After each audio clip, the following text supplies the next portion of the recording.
जय श्री कृष्णा, जय श्री राधे। कार्तिक मास महात्म्य कथा 11। आइए सुनते हैं।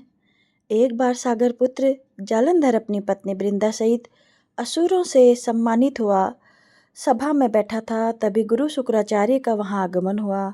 उनके तेज से सभी दिशाएं प्रकाशित हो गई। गुरु शुक्राचार्य को आता देखकर सागर पुत्र जालंधर ने असुरों सहित उठकर बड़े आदर से उन्हें प्रणाम किया। गुरु शुक्राचार्य ने उन सबको आशीर्वाद दिया। फिर जालंधर ने उन्हें एक दिव्य आसन पर बैठाकर स्वयं भी आसन ग्रहण किया।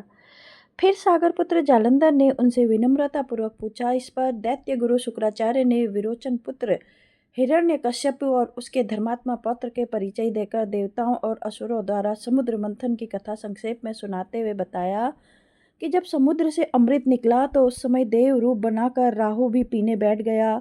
इस पर इंद्र ने पक्षपाती भगवान विष्णु ने राहु का सिर काट डाला। अपने गुरु के मुख से इस प्रकार के वचन सुनकर जालंधर के क्रोध की सीमा न रही। उसके नेत्र लाल हो गए। फिर उसने अपने धर्ष्म नामक दूत को बुलाया और उसे शुक्राचार्य द्वारा सुनाया गया वृत्तांत सुनाया। तत्पश्चात उसने धस्मर को आज्ञा दी कि तुम शीघ्र ही इंद्रपुरी में जाकर इंद्र को मेरी शरण में लाओ।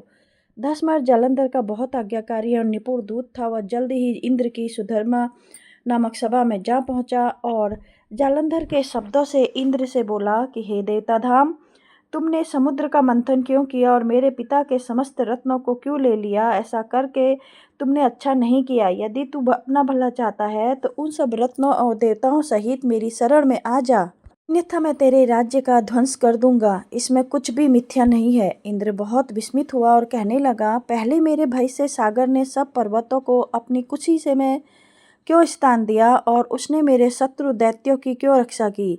इसी कारण मैंने उनके सब रत्न हरण किए हैं। मेरा द्रोही सुखी नहीं रह सकता, इसमें संदेह नहीं। इंद्र की ऐसी बात सुनकर वह दूत शीघ्र ही जालंधर के पास आया और सब बातें कह सुनाई। उसे सुनते ही वह दैत्य मारे क्रोध के अपने ओष्ठ फड़फड़ाने लगा और देवताओं पर विजय प्राप्त करने के लिए उसने उद्योग आरंभ किया। फिर तो सब दिशाएं पातालों से करोड़ों करोड़ों दैत्य उसके पास आने लगे। शुंभ निशुंभ आदि करोड़ों सेनापतियों के साथ जालंधर इंद्र से युद्ध करने लगा। शीघ्र ही इंद्र के नंदनवन में उसने अपनी सेना उतार दी। वीरों की शंख ध्वनि और गर्जना से इंद्रपुरी गूंज उठी। अमरावती छोड़ देवता उससे युद्ध करने चले। भयानक मार काट हुई। असुरों के गुरु आचार्य शुक्र अपनी मृत संजीवनी विद्या में और देवगुरु बृहस्पति द्रोणागिरी से औषधि लाकर जिलाते रहे। इस पर जालंधर ने क्रुद्ध होकर कहा कि मेरे हाथ में मरे हुए देवता जी कैसे जाते हैं? जिलाने वाली विद्या तो आपके पास है। इस पर शुक्राचार्य ने देवगुरु द्वारा द्रोणाचार्य से औषधि लाकर देवताओं को जिलाने की बात कह दी। यह सुनकर जालंधर को भी कुपित हो गया। फिर शुक्राचार्य जी ने कहा, यदि शक्ति हो तो द्रोणागिरी को उखाड़कर समुद्र में फेंक दो, तब मेरे कथन की सत्यता प्रमाणित हो जाएगी। इस पर जालंधर कुपित होकर जल्दी ही द्रोणागिरी पर्वत के पास पहुंचा और अपनी भुजाओं से पकड़कर द्रोणागिरी पर्वत को उखाड़कर समुद्र में फेंक दिया।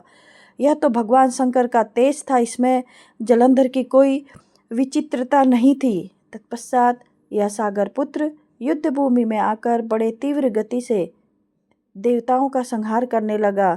जब द्रोणाचार्य जी औषधि लेने गए तो द्रोणाचार्य को उखड़ा हुआ शून्य पाया। वह भयभीत हो देवताओं के पास आए और कहा कि युद्ध बंद कर दो, जालंधर को अब नहीं जीत सकोगे। पहले इंद्र ने शिवजी का अपमान किया था। यह सुन देवता युद्ध में जय की आशा त्याग कर इधर उधर भाग गए। सिंधुसुत निर्भय हो अमरावती में घुस गया। इंद्र आदि सब देवताओं ने गुफाओं में शरण ली। जय श्री हरि, जय श्री नारायण, श्री हरि।